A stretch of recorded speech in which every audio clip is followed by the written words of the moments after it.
سعید ابن معلّہ جو جلیل القدر تابعی ہے مدینہ میں، ان کو سب دیوانہ کہتے تھے، اور واقعی مصطفیٰ کا عاشق دیوانہ ہی ہوتا ہے۔ دیوانوں کی نگاہوں کو جہاں دیکھتا ہے دیوانہ خدا جانے کہاں دیکھتا ہے۔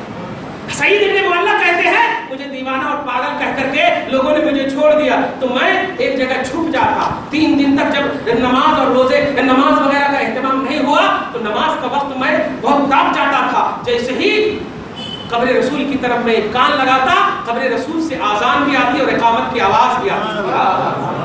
مشکات شریف اٹھائیے سعید ابن معلّہ، سعید ابن مسیب یہ جلیل القدر تابعی ہے، سعید حضرت سعید فرماتے ہیں کہ ما خلا ایک دم خالی ہو چکا تھا، نہ نماز تھی، یہ نماز نہ ہونا یہ کس کے پیریڈ میں؟ یزید کے پیریڈ میں۔ اسلام کا وہ پرچارک تھا۔ یہ جملہ بھی بولنا بہت بڑا ہانیکارک ہے، یہ جملہ بھی نہ بولو، اس لائق ہی نہیں ہے کہ اس کا تذکرہ کیا جائے، اس لائق ہی نہیں ہے۔ بھرے پڑے ہیں حسین کی عظمت سے قرآن، بھرے پڑے ہیں حسین کی عظمت سے حدیث پاک۔ عبداللہ ابن عمر کے حوالے سے تم بولتے ہو کہ انہوں نے کیوں مطلب یہ کہ بیعت کیا، تم نہیں جانتے ہو۔ ووٹ دے دینے کا نام قبول کرنا نہیں ہے، مجبوری بھی ہے، اور اسے رخصت کہتے ہیں شریعت میں، اور حسین جو کر رہے ہیں اسے عزیمت کہتے ہیں شریعت میں۔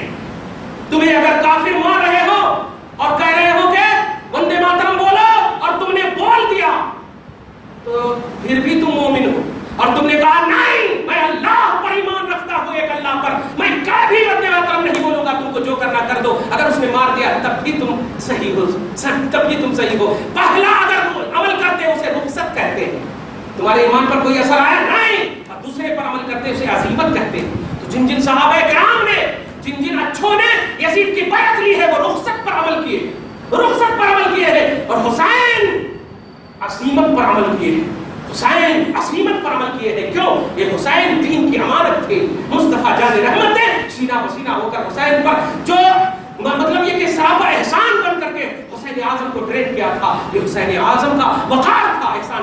اچھا وہ تو آیت کریمہ کی تفسیر ہی نہیں کیا، پتہ نہیں یہ دوغرا سجدہ حسین کا۔ ہاں قرآن کی آیت کریمہ سنیے، بس عظمت ہی سنتے چلے جائیے، اور کچھ رہ جائے تو بول دیجیے گا، جمعہ میں بول دوں گا انشاءاللہ، لیکن نگیٹو مت جائیے گا، پازیٹو رہیے حسین کے لیے الحمدللہ۔ بس یہی ہے جو کچھ بولا جا رہا ہے، یہ محبت میں بولا جا رہا ہے، اب کہیں پر سے بھی ہو کہیں سے بھی ہو، ٹاپک عظمت حسین ہے، عظمت حسین ہے۔ بخاری کی جلدی سے حدیث بول دو، 5994 حدیث نمبر ہے، حضرت عبداللہ بن عمر ہے، جب ایک کوئی جلدی سے دوڑتا ہوا عراق سے ایک شخص آیا اور پوچھنے لگا کیا کہ ذرا اگر میرے کپڑے پر جو ہے یہ مکھی مر جائے اور اس کا خون لگ جائے تو کیا حکم ہے؟ عبداللہ ابن عمر اس سے پہلے کہ وہ مسئلہ بتاتے ایسا غصاتے ہیں، کہتے ممن انت، تم کہاں سے ہو؟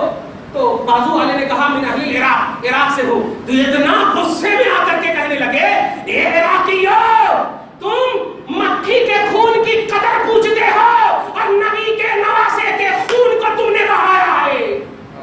عبداللہ ابن عمر کہتے ہیں اس کا مطلب یہ ہوا کہ عبداللہ ابن عمر بیعت جو لیے یہ وقتی اور یہ دل سے بیعت نہیں لیے، ورنہ امام حسین کا رسپیکٹ اس طرح سے کر رہے ہیں، حالانکہ انہوں نے قتل نہیں کیا تھا لیکن امام حسین کی عظمت کا اعلان کر رہے ہیں۔ میں بس اتنا کہنا چاہتا ہوں کہ امام حسین رضی اللہ تعالیٰ عنہ کو کربلا کے واقعے سے مت دیکھیے، یہ مت دیکھیں، کربلا سے پہلے بھی امام حسین عظمت والے ہیں۔ یہ ہے آج کا عنوان، خاص طور سے جو دینے والا عنوان ہے وہ یہ ہے، یزید چھوڑیے اس کو، ہم تھوڑی دیر کے لیے کربلا کا واقعہ بھی چھوڑ دیتے ہیں، 60 برس کا واقعہ ہے یار، لیکن حسین جب بیٹھے ہیں مصطفیٰ کے پاس تو قرآن اتر رہا ہے، سبحان اللہ، ہاتھ پکڑے ہوئے تو قرآن اتر رہا ہے، چل رہے ہیں تو قرآن اتر رہا ہے۔ حضرت ابو ہریرہ کمال ہے، امام حسین چل رہے ہیں اور جہاں جہاں حضرت امام حسین پاؤں رکھ رہے ہیں وہاں وہاں حضرت ابو ہریرہ اس مٹی کو اٹھا کر ماتھے پہ مل رہے ہیں۔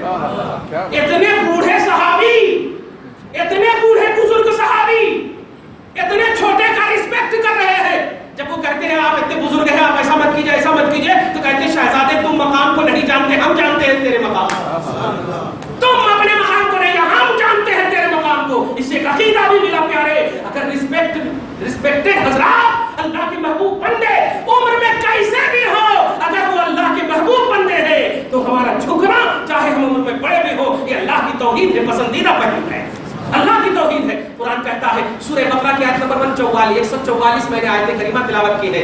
اب آخری میں ایک عنوان دوں گا جو نیٹ کا عنوان ہوگا کہ سجدہ حسین کعبہ کا توغرا ہے، سجدہ حسین کعبہ کا توغرا ہے۔ ایک اور کر دوں، آپ ہم جاتے ہو کعبہ میں اور جب حج کر کے آتے ہو تو بس وہ حدیث دماغ میں رہتی ہے کہ جس طرح ماں کے پیٹ سے ابھی نکلے ایسے ہی حجاج کرام کی شان ہے نا، حجاج کرام کی یہ شان رہتی، یعنی وہ پاک ہو گئے۔ تو آپ ہم سب جاتے ہیں اپنی ناپاکی کو دور کرنے کے لیے، اپنے آپ کو دھلنے کے لیے، اپنے گناہ کو دھلنے کے لیے، اپنی مقبولیت کے لیے، اپنے آپ کو محفوظ کرنے کے لیے، اپنے کو جہنم سے بچانے کے لیے۔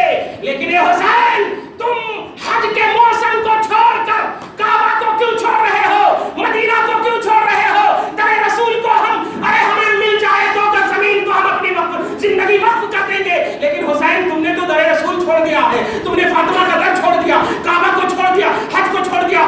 جواب ملے گا، ارے کعبہ جس کے لیے نبی نے احساس کیا، اظہار کیا کہ اللہ میں اسے پسند کرتا ہوں، میں اس سے پیار کرتا ہوں، اس پیار کا لحاظ رب نے اتنا کیا کہ بیت المقدس کو بدل کر کے کعبہ کو قبلہ بنا دیا۔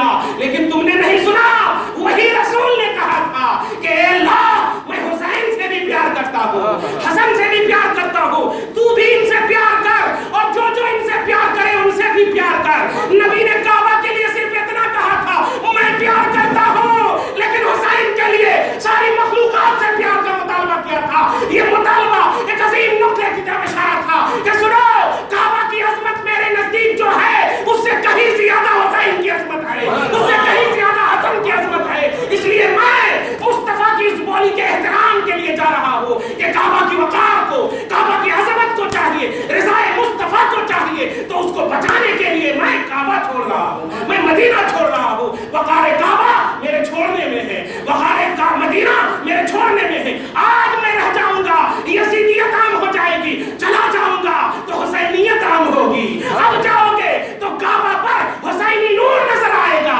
یزید کا ناپاک تصور نظر نہیں آئے گا۔ یہ تھا تصور، یہ تھا خیال۔ فَوَلِّ وَجْهَكَ قِبْلَةً تَرْضَاهَا فَلَنُوَلِّيَنَّكَ قِبْلَةً تَرْضَاهَا۔ حبیب، آپ جس قبلہ کو چاہتے ہیں ہم بدل دیں گے، یہ وعدہ تھا۔ آپ جس قبلہ کو چاہتے ہیں ہم بدل دیں گے۔ فَوَلِّ وَجْهَكَ شَطْرَ الْمَسْجِدِ الْحَرَامِ، تو کعبہ کو اپنا قبلہ بنا لیجیے، کعبہ کو اپنا قبلہ بنا لیجیے۔ لیکن میں محبت کا جملہ بولوں، مصطفیٰ جان رحمت کعبہ میں جب جاتے تھے، یا مطلب یہ کہ نماز پڑھنے کے لیے جب جاتے تھے تو مصلی پہ جانے سے پہلے فاطمہ کے گھر کا طواف کرتے تھے، فاطمہ کے گھر کا چکر لگاتے تھے، طواف بمانا چکر، اور دیکھتے تھے کہیں حسن حسین رو تو نہیں رہے، سکون تو پرسکون ہے نا۔ تو دیکھیے خدا کی بارگاہ میں جھکنے سے پہلے نوٹ کیجیے آپ، کیونکہ وہ جانتے تھے خدا کا نور ہے حسین، نسل پاک مصطفیٰ کا ظہور ہے حسین، بقائے نسل محمدی کا مطلب بنیاد اعظم ہے حسین۔ مصطفیٰ جان رحمت کی بولی سے، اور مصطفیٰ جان رحمت نے جب یہ اعلان کر دیا تھا، سارے صحابہ کرام نے اس بولی پر جب تک زندہ رہے، خدا کی قسم اپنی محفلوں میں، اپنی اداؤں میں، اپنی حرکتوں میں، ہر زاویے سے، چنانچہ حضرت امام حسین کو روکا صحابہ کرام نے، لیکن بغاوت نہیں کیا، ادب سے کہا مت جائیے، ادب سے کہا مت جائیے، مت جائیے، مت جائیے۔ لیکن جو حسین جانتے تھے، جو حسین جانتے تھے وہ یہ نہیں جانتے تھے، حسین ایک امانت تھے مصطفیٰ، حسین اعظم رسول۔ اب آپ ایک چھوٹی سی بات دیکھیں، میں اگر آپ نماز پڑھیں اور آپ کے کاندھے پر بیٹھ جاؤں تو پتہ نہیں گھنٹے سے مارنا شروع کر دیں گے آپ، صحیح ہے؟ کتنے آپ میرے امامہ کو بھی نہیں دیکھیں گے، ارے وہ مفتی صاحب ہے، پاگل ہے، اس کو لا کر رکھیے، صحیح ہے؟ لیکن خدا کی قسم مصطفیٰ جان رحمت سجدے میں، اب حسین آ جاتے، ہمارا اور آپ کا تصور یہ ہو کہ 7 مرتبہ اگرچہ اجازت ملی ہے کہ 3 5 7 سبحان ربی الاعلیٰ پڑھنے کی اجازت ملی ہے، لیکن جب کوئی چیز دیکھیں گے جیسے کھانسی ہو رہی ہے یا کچھ تکلیف ہو رہی ہے تو 3 ہی مرتبہ پڑھ کے جلدی سے نمٹنے کی کوشش کریں گے، صحیح ہے؟ نمٹنے کی کوشش کریں گے جلدی، لیکن جب حسین بیٹھ جاتے ہیں تو نمٹنے کی کوشش نہیں، اور لمبا کر دیتے ہیں، اور اتنا لمبا کر دیتے ہیں، اتنا لمبا کر دیتے ہیں کہ صحابہ مطلب یہ کہ مطلب سجدہ کرنے کے بعد کہتے ہیں یا رسول اللہ ہم نے تو یہ سوچ لیا تھا کہ یا تو آپ پر وحی نازل ہو رہی ہے یا آپ ایسا آپ کی روح قبض کر لی گئی ہے، اتنا لمبا۔ اب آپ ابھی بھی کوئی امام صاحب لمبا کر دیتے تو آپ کو تکلیف ہوتی ہے نا، پاؤں ہاتھ میں اگر درد ہے تو امام صاحب کو پوسنا شروع کر دیتے، صحیح ہے؟ نہیں پوسنا کبھی بھی، تو توجہ دیجیے گا، اتنا لمبا کر دیا کہ صحابہ کرام یہ سوچنے لگے کہ نبی کی روح نکل گئی، ایسا سوچنے لگے، تو کہا